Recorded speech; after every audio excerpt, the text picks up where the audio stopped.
Today we're taking a look at these NBA matches, which are happening on Monday, May 9, 2022.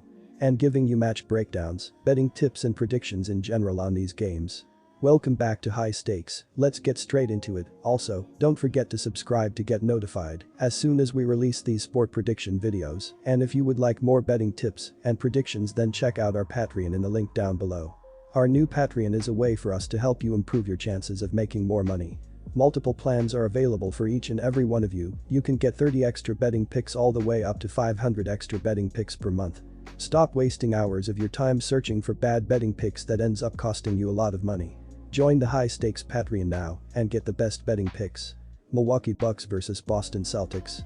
Our team pick is Milwaukee Bucks -1. And here is why. If the Celtics end up losing this series, they can blame it on Game 3.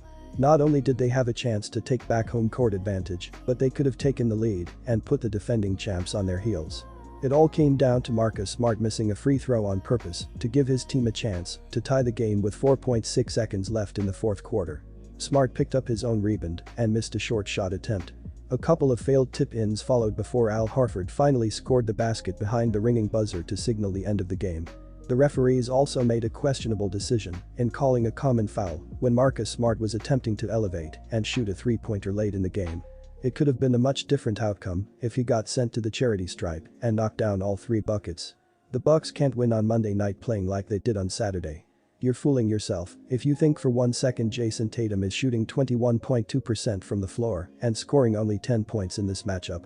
So where is the other offense going to come from for Milwaukee when he starts playing like a star again? Grayson Allen, Bobby Portis, Pat Connaughton, anyone?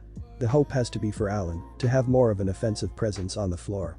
Yes, we all know he's a defensive pest, but he has also shown the ability to knock down long-range baskets as well as a willingness to put the ball on the floor and attack the rim. That's the version of Allen the Bucks need to show up in Game 4. Milwaukee is already holding the Celtics to an average of 99.7 points per game in this series. The more offensive pressure they can add at the other end, the more the game leans in their favor. The Celtics missed their chance to take back home court advantage, and it could be the game that ultimately haunts them in this series. Jason Tatum will obviously play better than he did in Game 3. But honestly, could it get any worse than 10 points and 21.2% shooting? Even if Tatum shows up on Monday, there's no certainty Jaylen Brown is going to have another big game. And Al Horford is definitely coming back down to earth after netting 22 points, 16 rebounds and 5 assists. Giannis Antetokounmpo is the most consistent player on the floor, and the Fiserv Forum is a regular house of horrors for opposing teams.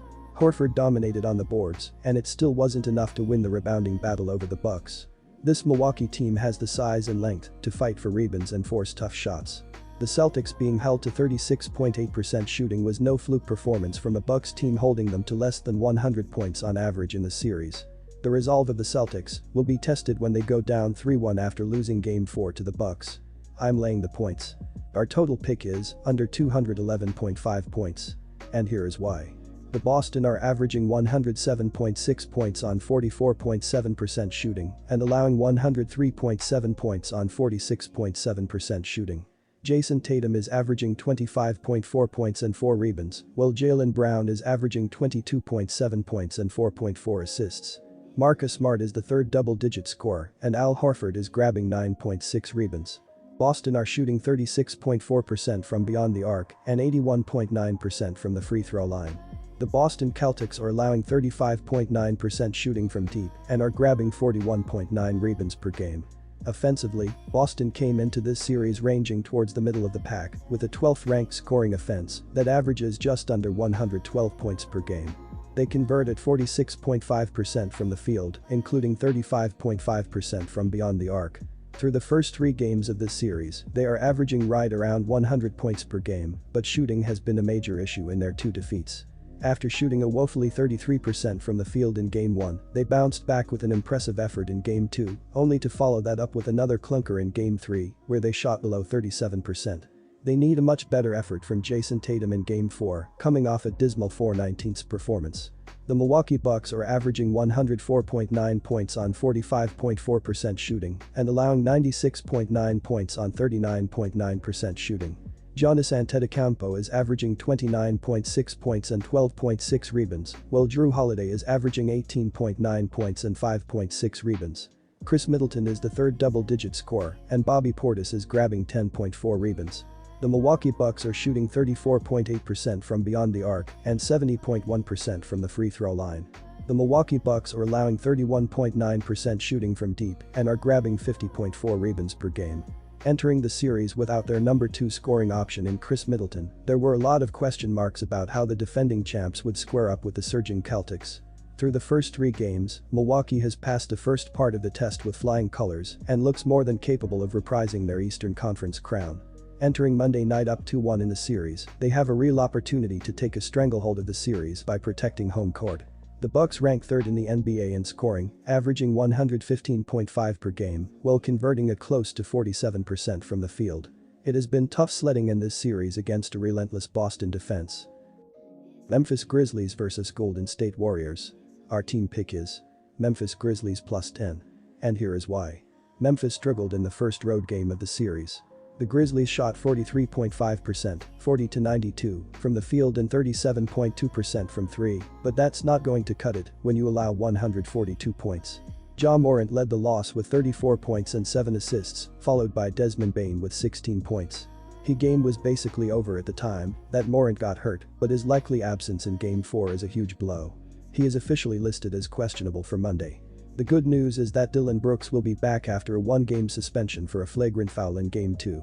Morant led Memphis with 34 points in the loss, and he didn't get much help as the next highest scorer was Desmond Bane with 16 points and Jaren Jackson with 15.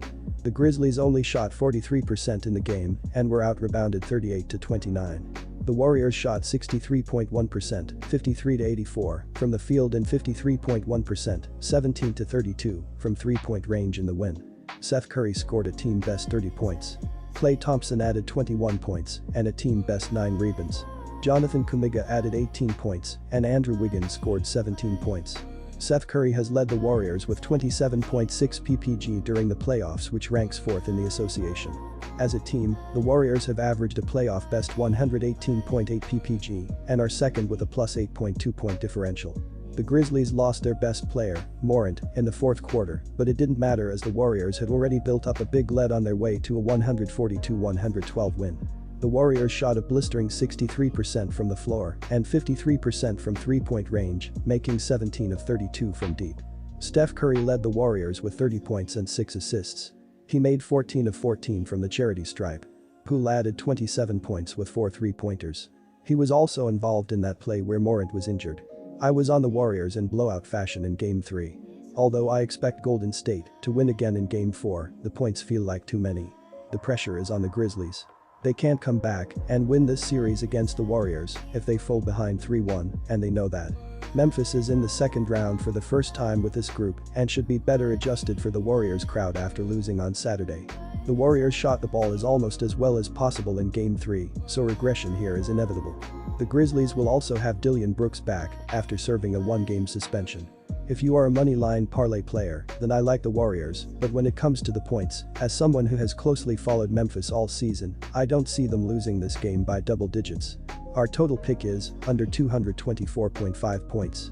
The second-seeded Grizzlies have their backs to the wall after losing badly to the Warriors on Saturday, 142-112. But they did not just lose the game, they lost their star guard Ja Morant to injury. Morant got hurt in the fourth quarter on a play where he was scrambling for the ball with Jordan Poole. He left the game, and it seems that he will be out for Game 4, according to his coach Taylor Jenkins. Ja Morant is leading Memphis in scoring, rebounding and assists with averages of 26.8 points, 8.6 rebounds and 10.1 assists per game. Desmond Bane is the second leading scorer with an average of 19.4 points per game, and Brandon Clark is the third leading scorer with an average of 15.1 points per game. As a team, Memphis is scoring an average of 113.8 points per game. Golden State looks to take a commanding 3-1 lead in the series with a victory on Monday. Golden State shot the lights out in their 30-point rout of Memphis on Saturday. The Warriors shot 63.1% overall and an impressive 53.1% from three-point territory. The leading scorer was Stephen Curry with 30 points, while Jordan Poole scored 27 points and Klay Thompson added 21. Golden State made 17 of 32 shots from three-point territory. Stephen Curry is the leading scorer for Golden State with an average of 27.6 points per game, while Andrew Wiggins is the leading rebounder with an average of 7.3 rebounds per game, and Draymond Green is the leader in assists with an average of 6.7 assists per game. Jordan Poole is the second leading scorer with an average of 22.3 points per game, and Klay Thompson is close behind with an average of 20.0 points per game. Golden State is scoring an average of 115.4 points per game.